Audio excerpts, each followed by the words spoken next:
What's up guys? So previously we talked about choosing between a PlayStation 5, a Steam Deck, and a laptop. So ngayon, pag-uusapan natin kung alin ba talaga ang best na thumb grips or kung meron na kayong other consoles like PS5, Switch, or Series X controller and nagbabala kayo bumili ng Steam Deck and napapaisip kayo kung compatible ba yung current thumb grips nyo with the almighty Steam Deck. Now, well, this video is for you. But first, sabi daw sa balita na dapat ang thumb grips mo is compatible with Steam Deck's gyro control.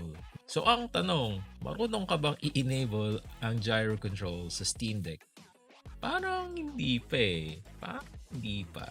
Di nyo ba alam that you can use gyro controls on any games? Actually, kahit sa emulator, hindi siya katulad sa Nintendo Switch na select games lang ang compatible sa kanya. So the way to enable it is once na-launch na yung game, just click on the Steam settings button sa left side and then click on controller settings. And then sa screen nyo, itap nyo yung controller settings and then look for gyro behavior and then select mo yung as mouse. So you might be wondering bakit hindi pa rin siya nag-work. Actually, for this one to work, kailangan mong i-touch yung right analog stick para ma-trigger or ma-activate yung gyro controls. O diba, this greatly helps with your accuracy, lalo na at hindi naman tayo naka-keyboard and mouse sa ating Steam Deck. And with regards to the response ng gyro controls, napaka-accurate niya, napaka-swabe, parang 1:1. Like, the moment you tilt your Steam Deck, parang zero delay siya eh. So, good job on this, team. Okay, so we have a number of thumb grips here. Number one is yung kay Sculco, specific thumb grips for Steam Deck. Meron din tayong D-Brand. Meron din tayong Satisfy thumb grips actually for the Nintendo Switch. And we have various thumb grips from Sculco. So ito yung para sa PS5, sa Series X, and the Nintendo Switch. So itry natin kung mag-work ba siya or compatible ba siya sa Steam Deck. Si Sculco, okay naman siya. It's really grippy and perfect fit din dun siya sa analog stick. It's kinda available like it was first released by Datablitz, kaya lang mukhang sold out na sila and nagre-restock pa sila sa kanilang e-commerce website at sa kanilang Lazada web store. Pero may isang store na available sa Shopee at Lazada. Ito yung kay EMs Emporium. It's gonna sound like they're selling candles or tela or alam yun. Pero they're legit. I'll be linking their shop on the description box below. So balik tayo kay Sculco thumb grips. So okay naman siya eh. Grippy naman siya. Ang complaint ko lang dito is yung skull logo. So kung manonotice nyo is it's kind of flat. So grippy naman siya eh. Kaya lang pag hinawakan mo yung face mo or napakamot ka sa ilong mo, lalo na sa mga oily face, it just loses its grip, you know, its tackiness, nag-i-slide na siya. Yun lang talaga eh. I think gawin na lang nilang maliliit na skulls or, you know, kind of like the design ng DualSense controller. May mga micro designs ng square X triangle and maybe mas makakatulong pa ito with the grippiness sa mga oily face skin like me. So meron itong 3 types of thumb grips, si CQC at si Skin. Si Skin gets its grip doon sa material niya, so medyo tacky talaga yung material niya. And si CQC naman is meron siyang mga texture dots which gives you more grip. Si FPS hindi totally mag-work yung gyro control kasi napakakapal or napakatangkad ng thumb grips na yun. Okay, next is si D-Brand. It's super grippy. They're quite well known for their grippy case for the phones. And they just use the same technology with their kill switch case and doon sa analog grips. Napakasimple lang ng design niya eh, na alam mo yung tipong kahit mapakamot ka sa oily face mo, hindi siya dudulas. Parang may halong hugot yun. Gyro control works quite well, but I'll be discussing more details about that later on this video.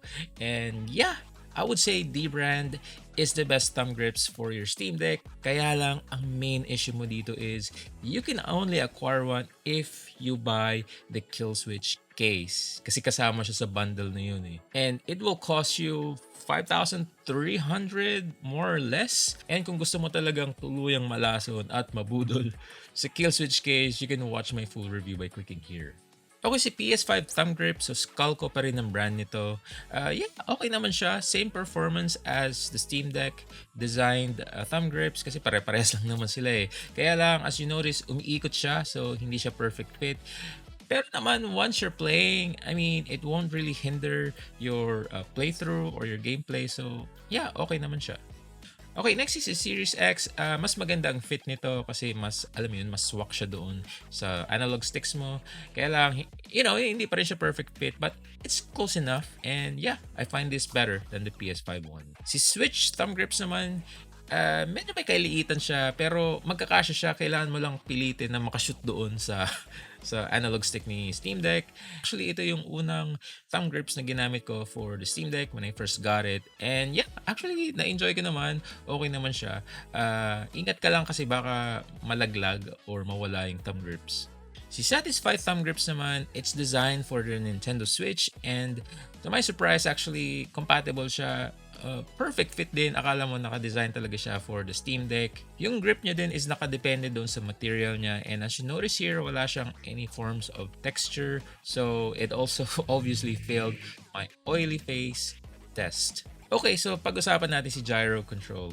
Like when D-Brand announced their kill switch case, I don't know, ewan ko lang kung nabasa ko ba sa video or I read it somewhere sa Reddit or sa website nila, pero I came to the assumption that their stick grip is fully compatible with the gyro controls of the Steam Deck. Kaya lang, upon testing, it only works for the first few minutes, like first 2 minutes. It really depends. Actually, same thing happens if you use the Skullco grip or any thumb grips na, alam mo yun, manipis lang yung material. Ano yung, as you use it, like after 2 or 3 minutes, parang nawawalan siya ng bisa or nawawalan ng charge. Ewan ko lang kung static electricity or I really can't talk about the technicalities, pero yun ang nangyayari sa kanya. When I tested it on an emulator, akala ko parang issue lang ng emulator. Pero nung inalis ko yung thumb grips, I was able to play for a very long time, and the gyro control trigger never failed me.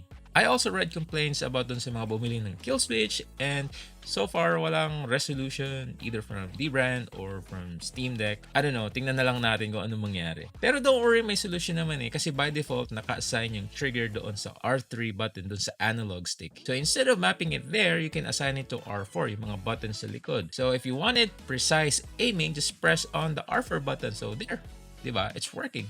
Kahit na nga yung mga matatangkad na thumb grips, pwede mo rin siyang gamitin if you really want to use, the gyro controls for more precise aiming. Bam, bam. Huh. What? Okay, summary. The best thumb grips for me, irarang ko na lang siya para mas madali. Number 1 is D-Brand. Number 2, I would say is the Satisfy grip. Number 3 is si Skullco for the Steam Deck.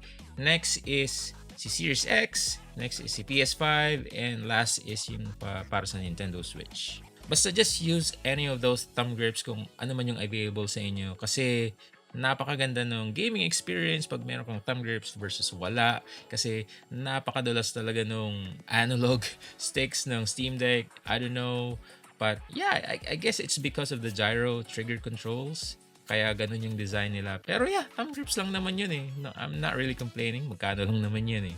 And on our next video, we'll be talking about the best case for the Steam Deck. So watch out for that. And yeah, baka magpamigay na naman tayo ng giveaway. So yeah, this is Ian again. Kita tayo next time.